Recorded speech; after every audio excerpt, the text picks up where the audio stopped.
Assalamualaikum warahmatullahi wabarakatuh. Perkenalkan, nama saya Detail Fata, NIM C1B020187. Mari kita di sini sama-sama belajar apa itu teori probabilitas. Probabilitas adalah peluang atau kemungkinan dari suatu kejadian terjadi atau tidak dan seberapa besar kemungkinan kejadian tersebut berpeluang untuk terjadi.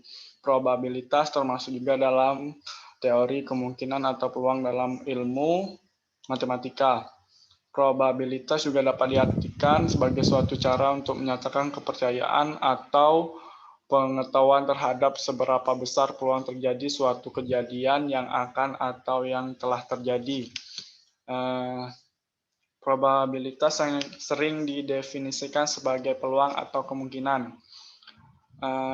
Selanjutnya, probabilitas atau peluang merupakan suatu nilai yang digunakan untuk mengukur tingkat kemungkinan terjadinya suatu kejadian yang acak. Yang kedua, derajat kepastian untuk terjadi suatu peristiwa yang diukur dengan angka pecahan antara 0 sampai dengan 1, di mana peristiwa tersebut terjadi secara acak atau random. Selanjutnya, terminologi probabilitas terdiri dari beberapa macam. Yang pertama, eksperimen, yaitu proses yang memandu terjadinya satu dari beberapa hasil observasi yang mungkin atau possible observation. Yang kedua, outcome, yaitu hasil tertentu dari suatu eksperimen, misalnya dalam pelemparan sebuah dadu. Tanda butir -1 adalah outcome, yang lainnya adalah outcome alternatif. Selanjutnya, event atau peristiwa, yaitu kumpulan dari beberapa outcomes, tetapi bisa juga hanya terdiri dari satu outcome saja. Ini tergantung dari definisi event yang sesuai dengan ketentuan kita. Selanjutnya, mutually exclusive. Suatu event dikatakan mutually eksklusif jika permunculan pada suatu saat tidak bisa bersamaan dengan kemunculan event yang lain. Contohnya pada pelemparan koin, head dan tail tidak akan muncul bersamaan pada saat yang sama. Selanjutnya, terminologi probabilitas 2 terbagi menjadi 2, independen dan dependen. Independen yaitu munculnya suatu event dikatakan independen terhadap event yang lain apabila probabilitas munculnya event itu tidak pengaruh oleh pemunculan event lainnya. Contohnya, munculnya head pada pelemparan pertama sebuah koin tidak mengubah besarnya probabilitas munculnya head atau tail pada pelemparan yang kedua. Yang kedua, dependen, yaitu suatu event yang pemunculan tergantung dari pemunculan event yang lain. Contoh, yang pertama, sakit maka tidak kantor. Yang kedua, angin maka turun hujan. Selanjutnya, pendekatan perhitungan probabilitas terbagi menjadi 2, pendekatan objektif dan pendekatan subjektif. Pendekatan objektif terbagi menjadi 2, yaitu pendekatan klasik dan pendekatan frekuensi relatif.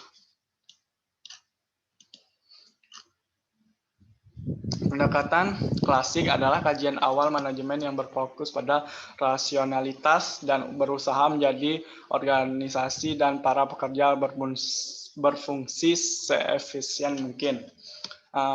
Pendekatan klasik yang pertama didasarkan pada suatu asumsi bahwa seluruh hasil dari suatu eksperimen mempunyai kemungkinan atau peluang yang sama. Yang kedua, peluang dalam satu kejadian dianggap sama. Yang ketiga, pada pendekatan ini kita harus mengetahui terlebih dahulu seluruh kejadian yang akan muncul.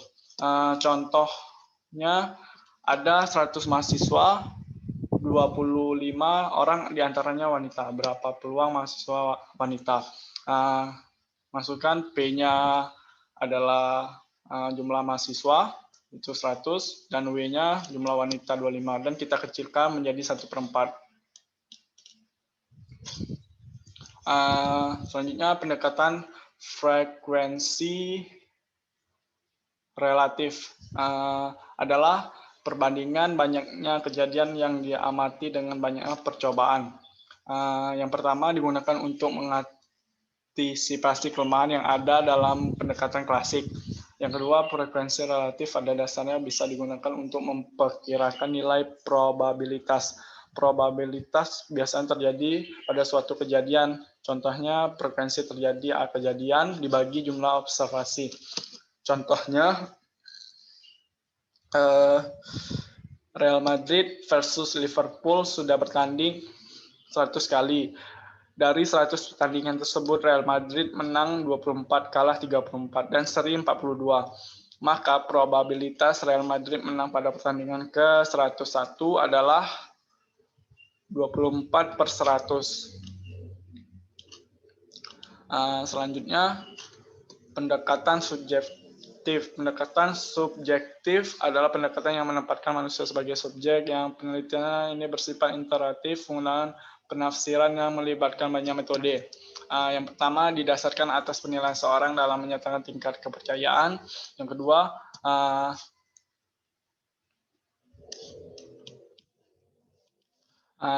jika tidak ada pengalaman atau pengamatan masa lalu sebagai dasar untuk penghitungan probabilitas, maka probabilitas itu bersifat subjektif. Yang selanjutnya biasanya terjadi dalam bentuk opini atau pendapat. Contohnya, dalam subjektif, tim demo Cagup Padil menyatakan Cagupnya akan menang 70%. Yang terakhir, aturan dasar probabilitas terbagi menjadi dua, aturan perjumlahan dan aturan perkalian.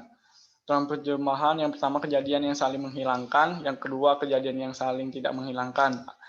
Selanjutnya aturan perkalian dibagi menjadi dua, yaitu kejadian bersyarat dan kejadian bebas. Sekian penjelasan dari saya. Apabila ada salah kata mohon dimaafkan. Saya akhiri. Wassalamualaikum warahmatullahi wabarakatuh.